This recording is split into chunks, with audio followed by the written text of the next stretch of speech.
Welcome to the Undeserving Podcast, the show where two Christians try to talk about things that are out of their reach.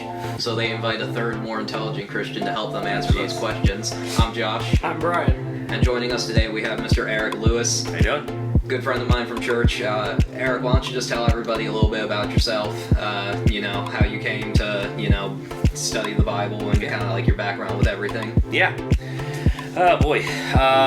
Went to Bible college.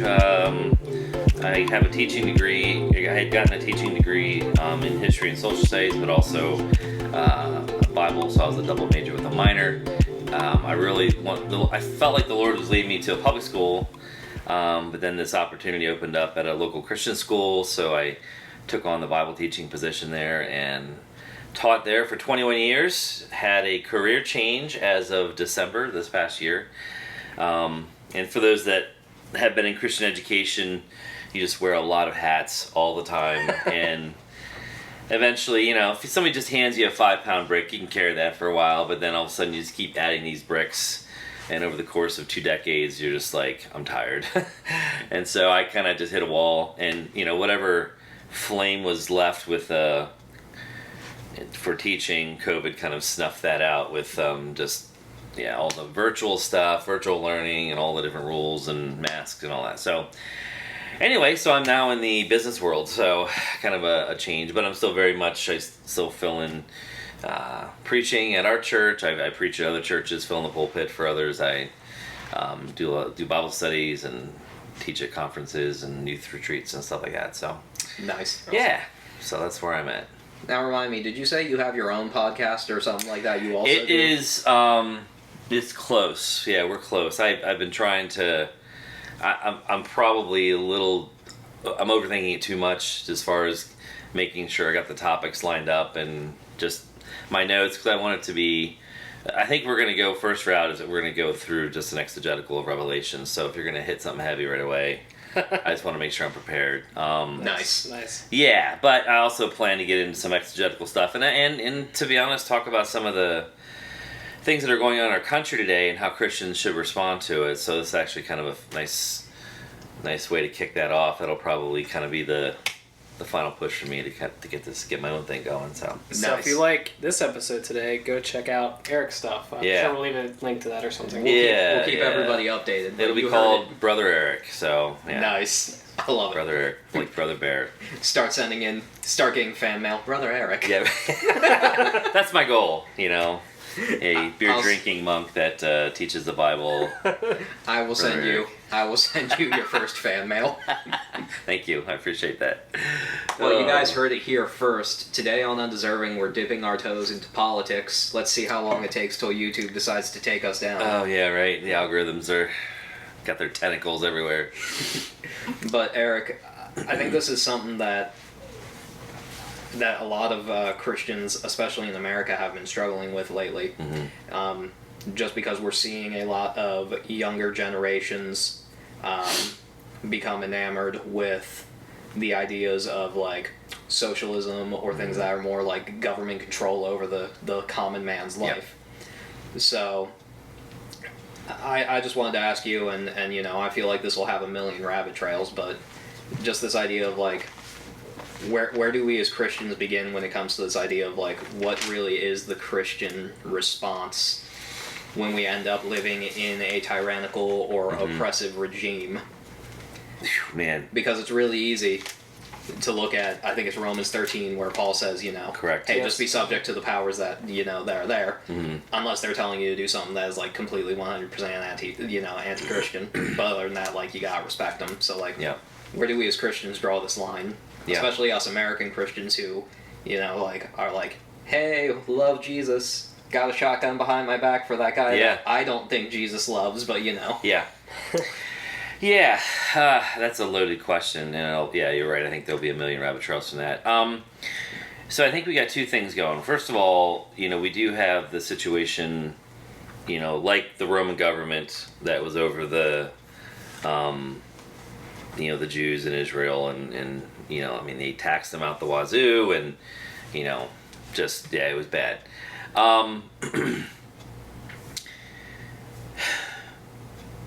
But then you look at situations like Esther, in which there was a planned genocide, and she responded in kind by coming up with a plan to allow the Jews to defend themselves. So even though the Jews didn't like having the Roman government over them, it did bring stability to the region to an extent. And the Jews, of course, they didn't want anybody over them, so they kind of undermined their own cause, I guess, in a lot of ways. But the problem with what we see today, we know what communism brings. Like, you can look at the historical notes that have been released, like from the old Soviet Union and from Mao's revolution in China and Venezuela and Cuba, and you're looking at easily over 100 million people that have been murdered, and not by war. Every single one of these regimes killed their own people. And so as Christians, I think that's kind of beyond, I think Romans 13 takes us back to America, just a few years ago, where like for example, people didn't like Obamacare. I wasn't a fan of it. I didn't think it was a good economic policy. I was working in the pharmacy when Obamacare hit, and Jules and I can tell you it was ridiculous, the number of older people who had to pay a ridiculous amount even for meds that just a few weeks beforehand were a couple cents for them. Right. And so even though that was an economic policy that I disagreed with, it is what it is. We just gotta, we have Medicare now. We don't even have healthcare because of Obamacare. It pretty much snuffed out any good healthcare options. Okay, I don't like it. Am I gonna go to war about that? No. Okay. But when you start getting into this totalitarianism, and you don't have to look very far. You start talking to people from Hungary and Eastern Europe, and from China, and from Venezuela and Cuba. They're like, what are you guys doing? And they know, and they've seen the bloodshed. I mean, Stalin starved out, tens of millions of his own people just because he wanted to get rid of the farmers so he could take over the farming. Right. And so now we're looking at a life and death situation, which is why I think the Book of Esther applies more now than, maybe, 1984 America. Right. Ooh. Before it was 1984 Orwell America. Yeah. I think it's interesting too, because when we look at Romans 13, we kind of look at that as like black and white when it's not always so much, because when we're dealing with like a tyrannical government, so let's say like communism or extreme socialism, this isn't just dealing with like things that are inconveniences to us. It's dealing with, like you said, life and death. And as we look throughout the Old Testament, and well, even the New Testament, but more specifically the Old Testament, is God is repeating over and over and over again to the Israelites when they were in rebellion, like with these evil kings, and even like to these other nations too, is like he was prophesying judgment over them because of their neglect of those who couldn't take care of themselves and the oppression of them. So when it comes to like life and death situations like this isn't just a minor thing. Like these are dealing with people who are made in God's image, who are human beings. So this is an important thing. So I think we need to read Romans 13 in the light of that passage, which is like something I'm glad you brought up. Yep. But yeah. No, I'm with you. Are you gonna read it? Sure. Yeah. Go ahead, just for context for everybody. Sure. So Romans 13, starting in verse 1, says, "Let every person be subject to the governing authorities, for there is no authority except from God, and those that exist have been instituted by God. Therefore, whoever resists the authorities resists what God has appointed, and those who resist will incur judgment. For rulers are not a terror to good conduct, but to bad. Would you have no fear of the one who is in authority? Then do what is good, and you will receive his approval, for he is God's servant for your good. But if you do wrong, be afraid, for he does not bear the sword in vain. For he is the servant of God, an avenger who carries out God's wrath on the wrongdoer. Therefore, one must be in subjection, not only to avoid God's wrath, but also for the sake of conscience. For because of this, you also pay taxes. For the authorities are ministers of God, attending to this very thing. Pay to all what is owed to them, taxes to whom taxes are owed, revenue to whom revenue is owed, respect to whom respect is owed, honor to whom honor is owed. If you look at verses 3, actually, yeah, in the heart of this passage, there is an alignment. It's almost like this assumed alignment that your good behavior is going to be rewarded by the government because they have the same set of principles. Right. We don't have that anymore here. I mean, look at 2021 America. What is right is wrong, and what's wrong is right.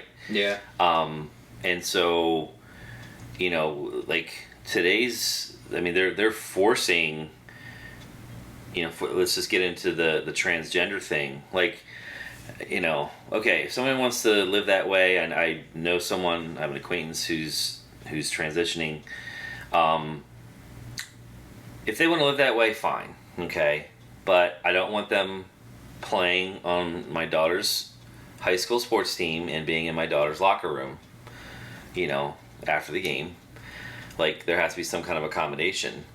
Well, that's not how our government's principles are not viewing that the same way as I think God would see things. You know what I mean? Like, it's setting it up to which you're being forced to. You're having to accept this type of behavior, and not just someone who's transitioning, but also even more so. I think we've seen plenty of examples of you have to accept the sexual deviancy of the culture as being okay, and it's not. And so that's where I think in Romans 13, the government is it a minister of God for good? I don't think our government's being a minister of God for good right now. Right. And so that's where you kind of have to, does that mean that we can, again, is this revolution? Okay, well, we still got to talk about that part yet, but, I think, we'll get there. Yeah, but I don't think, if you're looking at Romans 13, that's not the end all of the conversation as far as, you just got to submit to governing authorities. Yeah. Well, no, and you start looking at isolated incidents of, those Corrie ten Booms who are hiding the Jews. Would I lie to a Nazi to hide Jewish people? Absolutely, I would. Yeah, as Rahab lied to. Absolutely. Yep. Her people. Well, the people too, for the spies. Yeah. And so there's a greater principle there. Yeah. Because the government at that point is not being a minister of God. Agreed. Right. And I think that's why, when we look at Romans 13, it can be dangerous for us to base our entire theology on one passage, because we have to look at the rest of what Scripture says. Correct. And I thought of Acts 5:29, and the context of this is a little bit different because it's talking about it applies though. It applies, yeah, because they were telling the apostles not to preach the word, not to preach the gospel, but what they say is we must obey God rather than man. So even there you see them defying the authorities' rule. Yeah. And Eric, I guess another question I would have, and maybe this is just playing devil's advocate a little bit. Sure. And I'm not I'm not extremely familiar with the context of the Roman government, Roman society, what all was going on, but from what I understand, it seems that I know that there was a lot of persecution for the early Christians. Christians were being killed for their beliefs. So in this context, when Paul... Oh, I just lost my place. When Paul's talking about obey your governing authorities, one could ask maybe, Christians are being hunted down and killed, but yet Paul's still saying this. What would you say to that? Yeah, so, and you're right, because when Paul wrote this, Nero was the emperor, and he was brutal. He would impale Christians on stakes and light them up, dip them in wax and light them up as candles in his gardens. He was truly a monster. I think one difference is, so the focus was on the spiritual kingdom. That's always and this is the hardest thing. Our priorities, our kingdoms have to be in order, okay? So when given the choice in those moments, we always have to choose God's kingdom first as Christ followers, okay? Now, we do live in a place in which the Constitution is still hanging on by a few fibers. And so the structure of our country and the law of the land, at least that's on paper and not necessarily how it's being judged, but it still gives us the opportunity. From a political standpoint, there is still a pathway for us to act according to the law of land and righteousness while still maintaining the kingdom. And that I've been wrestling with that one. I haven't landed at a place where everything is just clear. Anytime you're getting into where we're heading, the water is going to be muddied, and there's going to be Christians who are going to land on both sides. And I mean, just go down Lancaster City. You've got the Presbyterian Church near the square, and you got St. James, I think. Yeah. They were on opposite sides of the Revolutionary War, and they were literally right across the street from each other. And so, just in our own backyard here, there's an example of, these are Christians that they were on the other side of, and that's what's going to happen here in our nation. I don't know if I'm a fatalist, but I've studied history enough to know that I don't think this ends peacefully where we're heading. I think there's going to have to be some kind of violence. Not saying that I'm promoting it or saying yay, but I just think that's where things are heading before anything gets, I just don't think things are going to be resolved peacefully, let's put it that way. Yeah, and sadly I would have to agree. Yeah. Based on just, like you said, the way history seems to unfold. Yeah. But then I guess the question we have to ask is, at what point, and this is going to sound like a weird question, or it's going to just seem odd because Christians' first instinct should never be to respond with any sort of violent tendency. Right. But at what point does that violence become acceptable? Yeah. Like the easiest answer would be, well, when it's an absolute self-defense. Correct. But when do we know that we've hit that point? Yeah, I mean, if someone were to, start to try to grope one of my daughters, I have conceal and carry for a reason, Yeah. But you take that at the individual level, and then you magnify that to the community level, your local community level, and then at a national level. I think there is a point when, and then again, this is me. I know I'm going to get a lot of people that disagree. So maybe this will kill my podcast before it even starts. But I do think at some point at the national level there has to be some kind of pushback, because the violence has already been initiated by the left. Last summer, it had nothing to do with racism. Nothing. Like, it may have started out that way, but as things have progressed, Antifa in Portland and Seattle, that had nothing to do with racism. That is anarchists and leftists who have one intent, and that is to physically, violently intimidate, to tear down the system. At some point that has to be, because there has to be some kind of response to that.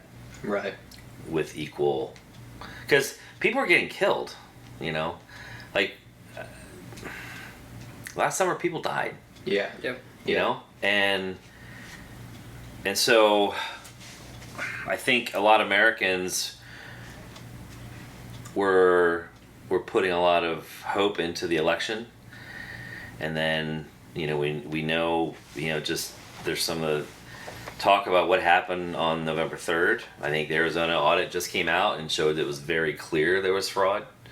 They've got the receipts that show it now, and so now you've got mainstream commentators, leftists. I'm going to call them leftists. I know I'm probably being offensive to people, but at this point I don't care.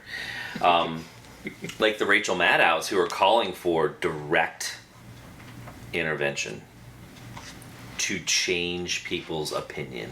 Like, what does that mean? If you read anybody or listen to anybody like an Andy Ngo or Jack Posobiec who infiltrated Antifa, that's a dog whistle That's the real dog whistle. Direct intervention, that's violence. That's a call to violence. That's a call to forcefully beat people into submission or to just being passive. And so now you're starting to see that call because of this one audit, which I think is going to start a little bit of there's going to be a firestorm coming with these audits as they start proving the evidence of election fraud. What happens from that, I have no idea. But I think at that point, Americans are going to start responding in kind, because now you've gotten kind of the one thing that separated America from, one of the few things was just the, free and fair election. Even though there's always been fraud here and there, it was never enough to it was never flip it on a a national major, scale. wholesale. But if this ends up, if the evidence that's in Arizona ends up showing up in other states, they start doing the same audits, like here in Pennsylvania. Georgia's going to be coming out with stuff, Wisconsin and Michigan, there's talks there. So if that start, and they have the receipts and they've got the evidence, that's key. If they've got the evidence, then what? Then what? Yeah. And so, Christians are going to have to think about, they're going to answer this question now, because when things start lighting up, they're going to need to know where they're standing. And, much like the Civil War in, the 1800s, it divided families. And I fear the same here. And I just, there's not going to be any clean... there's not going to be any clean line of argument that makes everything black and white and clear as to which side. I think it's just going to be muddied waters, and it's going to be hard. Yeah. Right. I mean, like, Jesus even says that he didn't come to bring peace, but to bring a sword. And, brother will turn against brother, father against son, mother against daughter. Yeah. And that's just the reality of the world we live in, and that doesn't mean that we always have to respond in violence, but also to expect division, because we live in a fallen world where people hate Christ. And they continue to reject him. And how do you deal with evil? That's truly evil. Do you just let the Adolf Hitlers just roll through Europe and just let him do what he wants to do? No, you eventually, and FDR tried to stay out of it as long as he could, just to pretend there wasn't a problem, but then the Japanese kind of forced his hand. Right. Yeah. And you can try to be, I work with a lot of pacifists, in the company I work in. And we've had some really interesting conversations, but even they're starting to be like, I'm starting to rethink some things. Because they're seeing just this evil running through our streets. And you just let them do that? You let them just loot people's stores they've spent a lifetime, investing in. And I understand you can have faith in the Lord and, trust that he's going to provide. But at some point, you got to be no.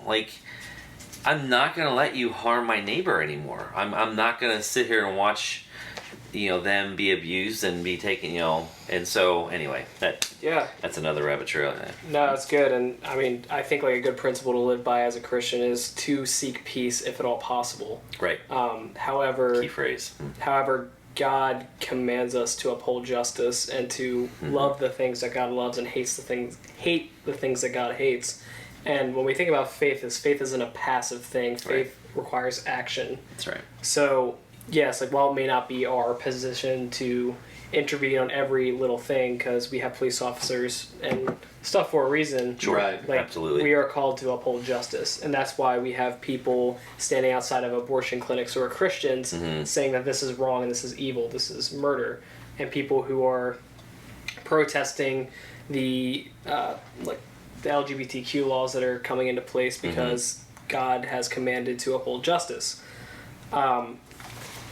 Now, a philosophical question I want to ask you, because I've heard this asked me so many times, and it's a fair question, I think, and I think I've asked it before too. This goes into the aspect of God's sovereignty too, and but also how we as Christians know that we are not any better than non-believers because we're saved by grace alone. Right. And I've had this question proposed to me, okay, well, why should we uphold like, let's say capital punishment or like even self-defense if like we desire that person to come to Christ. Like, what if that person could be saved, but we're you know, we kill them in self-defense, but like we already know we're going to heaven. Yeah. Which is a good question. I think I have an answer for it, but I'm curious to hear what you say. No, and that's a great question. You know, in each individual situation, you know, things could play out like if you're, you know, go back to the example I gave, like if someone's trying to harm my children, well, I've been instructed by God and given the like my job is to protect them, okay? And so that's, you know, that's a different situation. Now if like Josh and I are hanging out and like they're not going to pick on him because he like knows all the crazy jiu-jitsu stuff, so they would go after me. Well, how he's going to respond, you know, to protect me, I hope.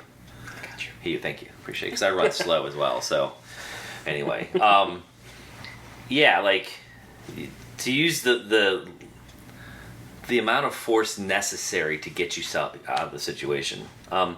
Just because you know you're going to use self-defense doesn't necessarily mean you have to kill somebody. Right. Okay, but you know, can I render someone unable to continue what they're doing? Yes, there are things to how you defend yourself that you can make sure that they're getting carted off in an ambulance and not, you know, in a covered sheet. Yeah. And that's okay. Like, I had a friend who, you know, he had someone who was breaking his home. His daughter was the only one home. She was a 13-year-old.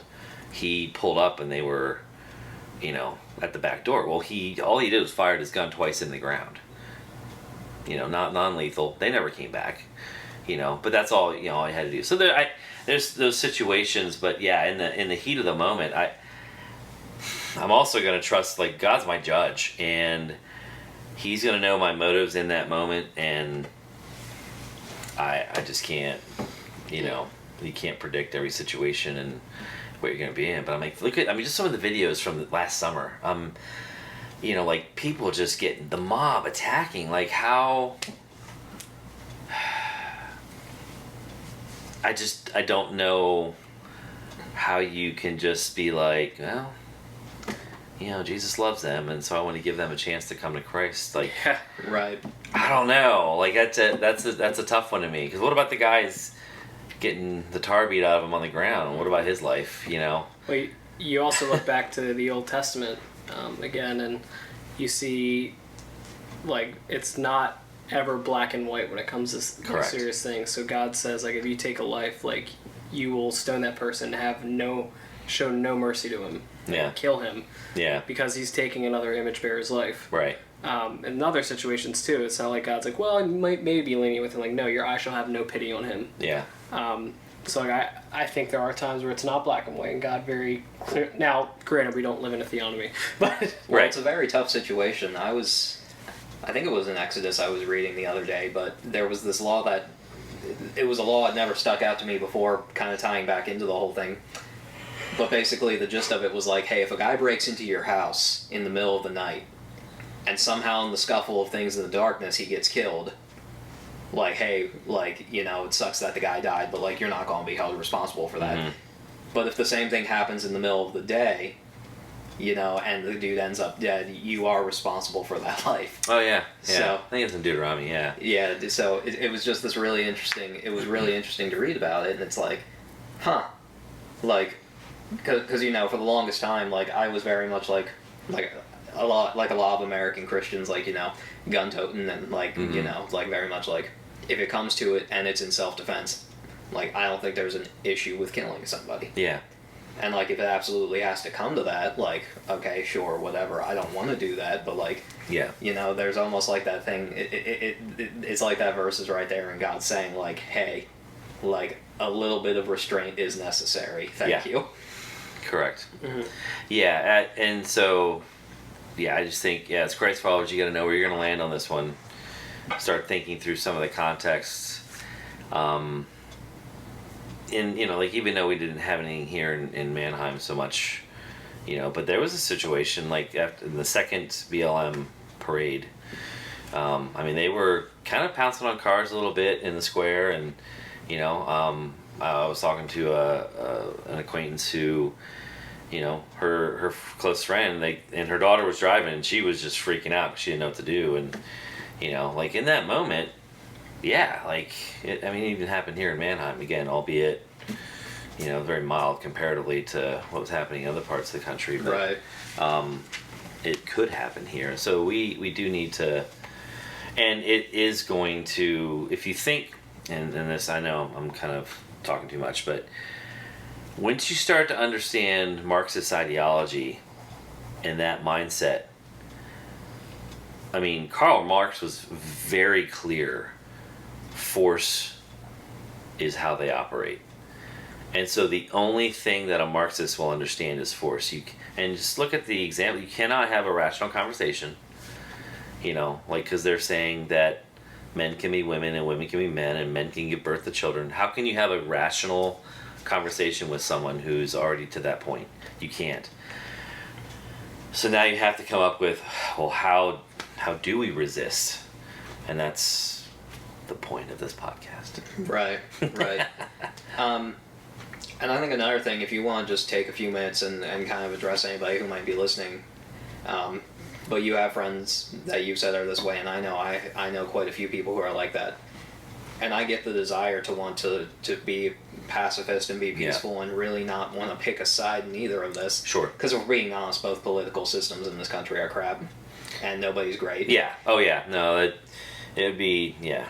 Yeah, but there's corruption on all levels. Right, but there are Christians out there who think that the best thing to do is kind of, just sit back, take a peaceful disposition, have a pint, and wait for the whole thing to blow over. Yeah.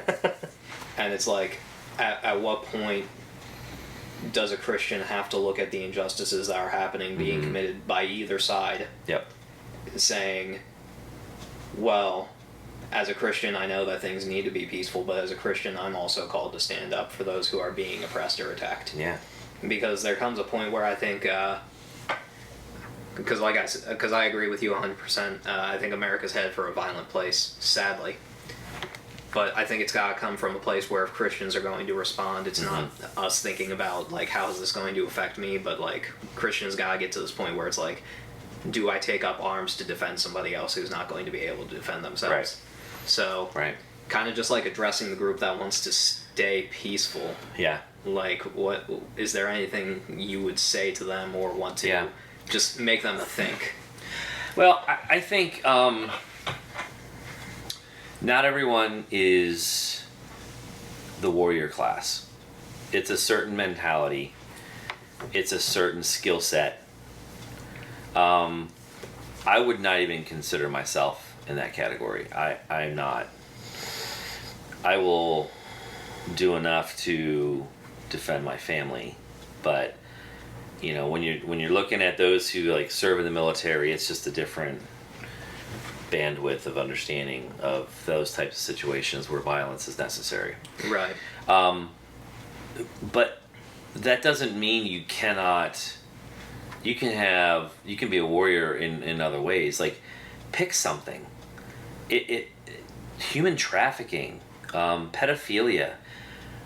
Those are two massive cancers in our society that we need light shed in the darkness. And so that's something that you as a pacifist can have a massive amount of impact in changing our culture without having to carry a gun. You know what I mean? Yeah.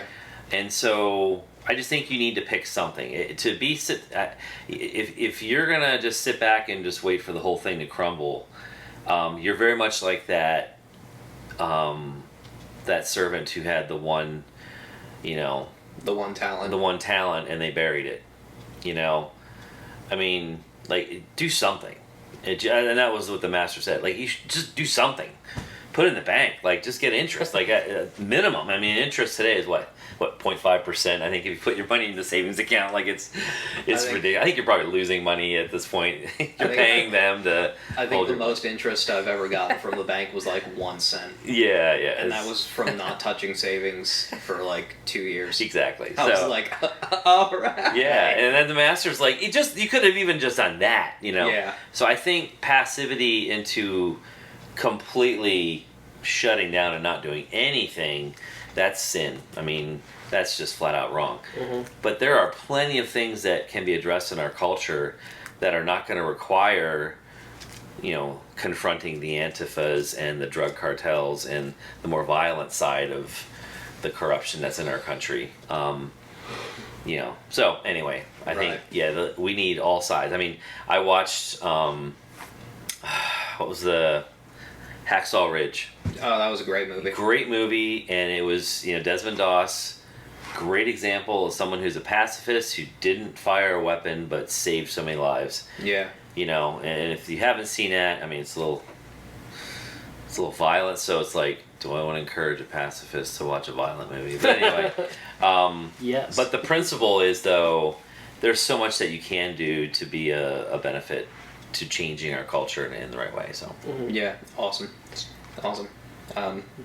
Did you say something? No. Cool. Yeah, so we're at this point where I think we all agree something's definitely going to happen here before too long.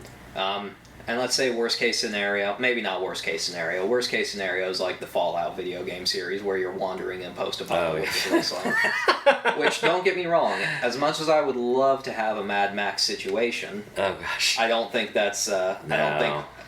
Let's say things do get violent in America, and afterwards dust settles and we're at a point of rebuilding. Yeah.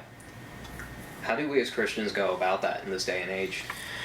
Because even afterwards, there's still going to be a lot of angry people, a lot of sore people. Yeah. Oh boy. Okay. Just like after the Civil War, it took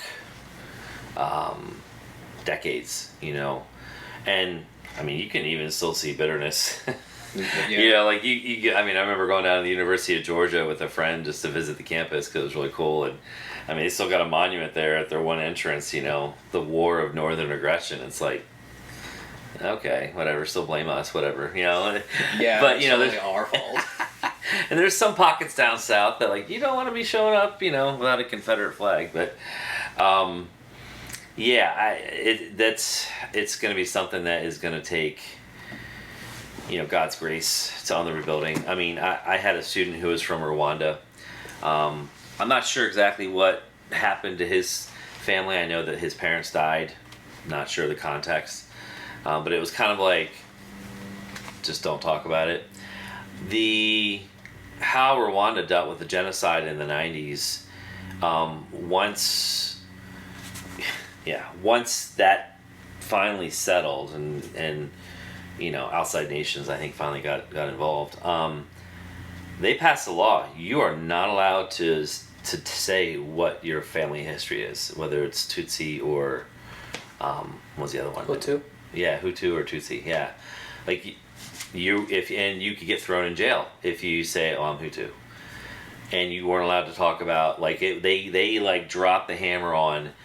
That is a part of our history that no one's allowed to talk about moving forward, and because that's how they saw the only way that they would be able to move forward to become one again. Yeah. And so who knows? And this kind of brings up another, and this gets into eschatology a little bit. We were talking about this before we started recording, but I know I'm kind of a pre-trib, pre-mill guy, and I believe the rapture, in the end times, but we don't people have been thinking this has been the end times for the last 100 years. Okay, World War I. Well, even in Paul's day, all the apostles thought Jesus was coming back before they. Yeah, and so that's another reason why as Christians we shouldn't just be sitting back being, well, this one's it. So Christ is going to come soon, and I'm just going to disengage. No, you don't know. It could be another 200 years before Jesus comes back. As much as I would love. Oh, I would love for him to come back soon, and that would resolve some of our tough questions. Like I wouldn't have to deal with am I going to act violently or not. So I think we have to just take it as this, Jesus may not be coming back. So how do we respond in kind? Yeah. Go back to the German church in the early 1930s, and they were passive. There were some church leaders that stood up and called out Hitler, as Bonhoeffer being one. And they were like, this guy is evil. You got to, but you hear story after story of the German church. The cargo trains are coming by through their town, going to the concentration and extermination camps, and they were instructed on Sunday mornings, just sing louder. Just sing louder, so you don't hear the trains. I will not go off that cliff and be passive and just let evil run amok without some effort to try to address it and stand against it. Because the church, that willful ignorance, just like, oh, I didn't know, like that is sin, that is evil. Yeah. That is pure evil in my mind. Yeah, and I think we've seen, and something that Woody and I do on the podcast all the time that people think we do too much of probably is bash the American church. But I think we've kind of tempered ourselves to evil in this society, especially the church, because we don't talk about issues that need brought up. Yeah. And by the time we finally do, it's too late, and then we go on the super offensive and shoot each other and the people we're trying to get there. That's right. Yeah. So at what point? Maybe not at what point. I feel like I've been saying that a lot. I guess it's just kind of like a matter of at what point should we as a Christian finally say, like, this isn't how, we shouldn't have waited this long, we need to just, like, maybe move on, try and cut ourselves from the tether of, like, that. I guess I'd say almost like a laziness, not wanting to talk about those things. How do we get away from that? This idea that, like, oh, it wasn't an issue before, but now it suddenly is. Do we talk about it? Do we not talk about it? And when you say it, just like any mainstream issue, I guess, that the church deals with. Gotcha. And I think I give Jules this example all the time, but so homosexuality is something that the church has been very vocal about in the past many moons. But growing up, maybe not me growing up, but I think it's very much a thing that back in the 40s and the 50s, Christian churches didn't talk about sexuality. Yeah. And they didn't handle these things properly. Yeah. So now we have a generation of young people all together and more people in the church who are okay with homosexuality and say it's not an issue, and we're losing the fight for that generation. So how do we as the church cut ourselves from this tether of, we've got to start talking about these deep issues even if they offend people, because I'm seeing it now even more in the church. Yeah. That, and it kind of scares me, but even in the church, there is a ridiculous amount of people who are Christians or might call themselves Christians who think communism and socialism are the best things ever. Yeah. But just stuff like that. How do we as the church approach talking about these issues that may divide, that may hurt to talk about? Yeah. And not just be complacent about it. Yeah.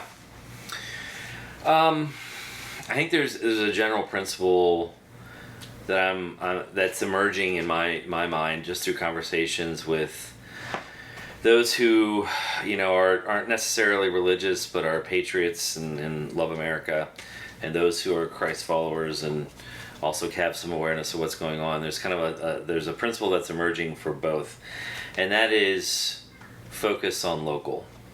So I think, as it relates to, what our founding fathers say, a tyrannical government, and, where we're heading, I think the most effective resistance is going to happen at the local level, even down to your own family.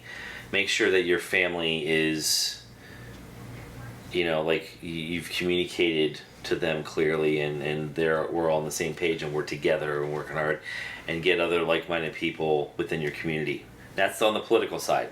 To the spiritual side of things, I think we need to get back to local. As our church in Mannheim, we can't affect what's going on in Portland, Oregon. Right. That's not what God's called us to do. And so I think the mega church movement and, with social media, being big, being popular, having some kind of international influence has become such a priority, and we've lost the local. And so I think we just need to get back to, let's just impact this little circle of influence that God has placed us in. We got our family, our friends, our neighbors. That's it. What's happening in DC, we can shoot an email to our, people in Congress and, our senators, but I think we just need to focus on the local side of things. Yeah. Those opportunities to maybe have a voice at a larger scale, God may bring those to you, but I think we really need to start building some coalitions, alliances, just of like-minded people on the spiritual side, so we can be more effective in ministry. And that was, like, there's, I don't know how many churches here in Mannheim. Let's find those who are like seeing, like, hey, we need to start like making sure we got food supplies for people, because emergencies coming, and the church has a golden opportunity, I think, in the very near future to be a source of light and provision. And man, the gospel that could be a great way to share the gospel by meeting some of the needs that are coming, Yeah. I would definitely agree with that, because I've talked with a lot of people, and Jules has heard me say this a lot, but I feel like America is at a tipping point, and the Christian Church of America is at a point where this is like I said, like, worst case scenario, this is like straight up end of America, fallout, post-apocalyptic wasteland kind of thing, making sure you don't grow an extra arm from radiation, or it's going to be like the perfect opportunity for God to allow us to bring a revival. Yeah. Well, even that being said, Josh, I think I know we're starting to run out of time here, so yeah, we'll start wrapping up here. Thanks for watching my timer. Yeah, of course. No, but this is like, I know what we've been talking about today has been a lot of like doom and gloom and stuff like that, but I just want to wrap up with like an encouraging point too, and you guys can add to this if you want. But I was going through the book of Kings. Well, I'm reading a chronological plan. So, cool. That's awesome. Like, Kings was like what I've been going through a lot, along with some of the prophets and stuff. But you look at these kings, and you see like these evil kings that come into place, and whatever the evil kings did, like, Israel always followed suit, right? So an evil king would come in, and God would say they did what was evil in the sight of the Lord and caused for Israel to sin. But then you see these kings that came in and did what was right in the sight of the Lord, and they put away the Baals and the Ashtaroth and rebuilt the altars to God, and Israel was doing what was right again. So I think that applies in the same way of America, is if we reform this country back to what it once was, to fearing God and loving what is right and hating what is evil, it is very possible that America could once again be a place that loves the Lord and seeks to do His will. Is it definitely going to happen? Maybe not. But we also know that God is the one who saves and is able to change someone's heart. So even though we may disagree or strongly dislike who's in charge, we ultimately need to be praying for those people. Because if God decides to change their heart and have them repent, they could have such an influence on changing the nation and bring us back to honoring the Lord and fearing Him. And I think that as a theme in the Old Testament is when Israel would obey, God would bless them and restore them. It feels like God is, in a sense, like giving up America to their immorality right now. Right. So that's something we should be praying for as the church, and hope it doesn't come to the point where we need to do something about it. Yeah. No, that's awesome. Good point, Woody. Good point.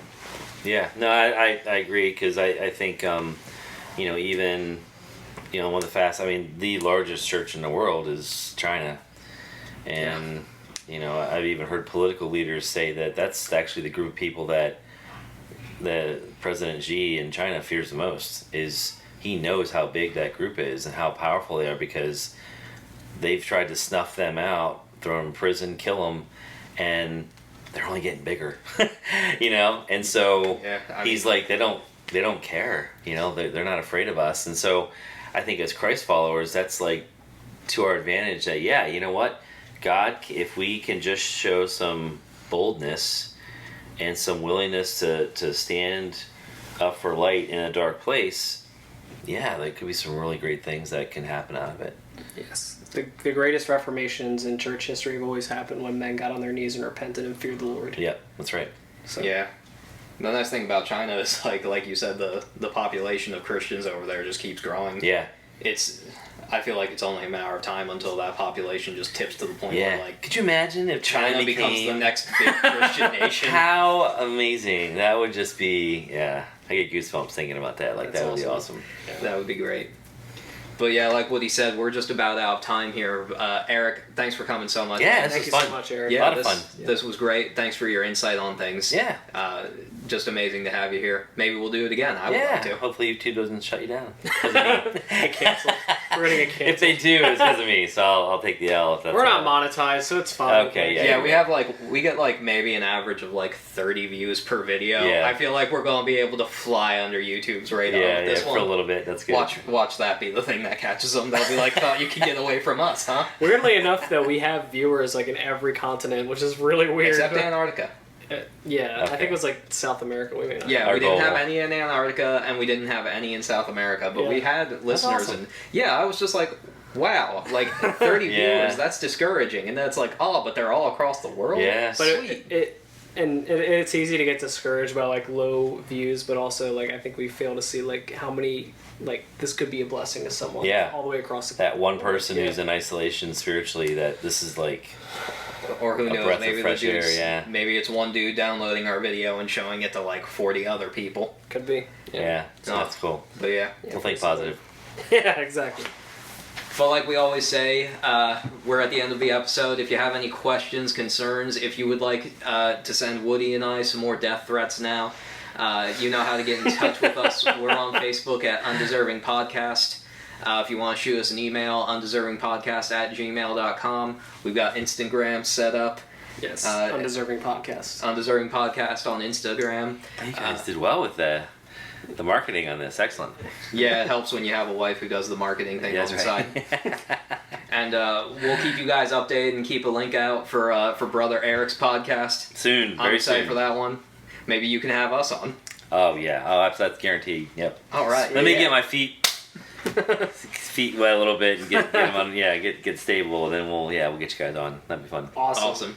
Although I don't know, you or your wife first. I don't know. I mean, if you ever have a question about music. I can see it now. Eric and Josh gang up on Bryan for his eschatological views. Well, just remember, I originally wanted to get another guy with your same views on this podcast and call it Two Calvinists and a Christian. Ooh, that'd be actually... That would have been bad. Really fired up. All right, but until next time, guys, I'm Josh. I'm Bryan. Have a great day, guys.